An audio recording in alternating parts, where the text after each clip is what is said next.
Hello everybody, Styx here with TheTokenMinorities, bringing you another episode of Styx versus the top of the ladder, and this one is in OU in case you can't tell. But anyway, this is with a team that I've been using. I use a couple variations of this team. This one happens to be the offensive variant. I also run a defensive variant with a Scizor instead of a Mega Pinsir. But looking at this team, one of the biggest problems it has is with Mega Medicham. And what do you know? The very first slot on my opponent's side is a Medicham who is very obviously Mega. So we will just see how this battle goes. He leads with his Rotom, and I lead with my Pinsir because I believed that he was going to lead off with his Mega Medicham. I believed wrong, and that is a very bad matchup for me. So I just decided to switch into my Rotom Wash to take the Wisp, because that's the only thing on my team that doesn't mind it besides Keldeo, but I don't want chip damage on Keldeo, as he just goes for the Volt Switch and gets some Switch Initiative, and in comes the threat itself. Now, I have absolutely nothing on my team that can switch into Mega Medicham. It's something that I really need to figure out, and right now I just pray that he overpredicts and goes for my Lando, and goes for an Ice Punch, but he just KOs it with a high jump kick, and turn 2, I'm already down a physical wall. So right now, I just go into my Mega Pinsir, hoping I can live a hit and to kill it with frustration. And looking back on this play, I really should have gone for Quick Attack, because that had about as much a chance of KOing as Mega Medicham's Ice Punch did. And it was just kind of a really dumb play by me. Luckily, it pays off, but unfortunately, I now have my Mega Pinsir, who is at 3% and can really do nothing else in this battle at all. So I decided to get a little chip damage off on the Rotom, as he just KOs me with Hydro Pump. And it's turn 4, and I'm already at a 4-5 disadvantage with his Rotom out there just chilling. I really can't do much to it. So I just decided to go in my T-Tar. Eliminate his leftovers really with Sandstorm. And I can just nail something really hard with a Choice Banded Stone Edge. And he goes into his Scizor right here. And oh man, does that do a lot. Oh, that was really beautiful to see. But unfortunately, I don't want to take a Bullet Punch or a U-turn, so I just decided to go into my Lando, who is another physical wall that I have, and just take the Bullet Punch. Now, right here, I was so stupid. I should go for the U-turn, predicting something else to come in, but because he had a Dragonite and his Scizor at such low health, I was just so obsessed with getting my rocks up. I should have known that his Starmie was going to come in, and I should have just U-turned out into something to take care of it. But, like I said, because I was obsessed with getting the rocks up, I made a play that really could cost me the match, as I lose my Lando right here. But luckily, his Scizor and D-Knight will take good damage from rocks, except that his Starmie is out right now.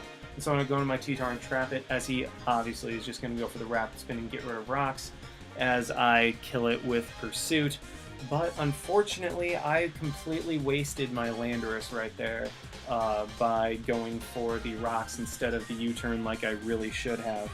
But no matter, right now my T-Tar is in going for Pursuit, as he brings in his Scizor. And I go into my Keldeo right now because Keldeo can take both of Scizor's dual stabs unless it has Aerial Ace, which it usually does not. He just goes for the BP right now. It was a safe move, and it got some damage off of my Keldeo. And now he's going to bring me below half, I believe, in range of a Banded D-Knight's Extreme Seed, which is something I really have to take into consideration. But now I just go for the Scald and take out the Scizor. He goes into his Lando right here. I'm pretty sure this is Scarf Lando, otherwise he wouldn't have brought it in, but I don't think he expected me to be a Scarf Keldeo, and I'm able to get a free knockout with the Scald. And unfortunately, at this point, he's just going to go into his D-Knight, and if it's banded, it's going to hurt something really badly, or it could just start setting up because I'm going for Scald. Knowing that, I would just predict the... I predicted the attack because I didn't think he would want to set up with Scald, so I just go into my T-Tar to get some damage off and break his multi-scale as he goes to the Earthquake, and that just KOs my T-Tar, which is very unfortunate. But now I can go into my Excadrill, who still has its air balloon intact, and I will be able to get off a nice hit with either Iron Head or Rock Slide I believe at this point I am just going to go for the safe rock slide to try to get some good damage off on it as he goes into his Rotom. And that does a decent chunk. The Sandstorm will make the leftovers useless. And right here, I am going to predict that he is just going to go for the Hydro Pump to try to take out my Exca.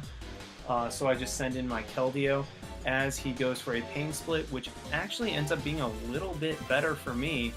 And Rotom is taking, once again, passive damage with the Sandstorm to eliminate the recovery from leftovers.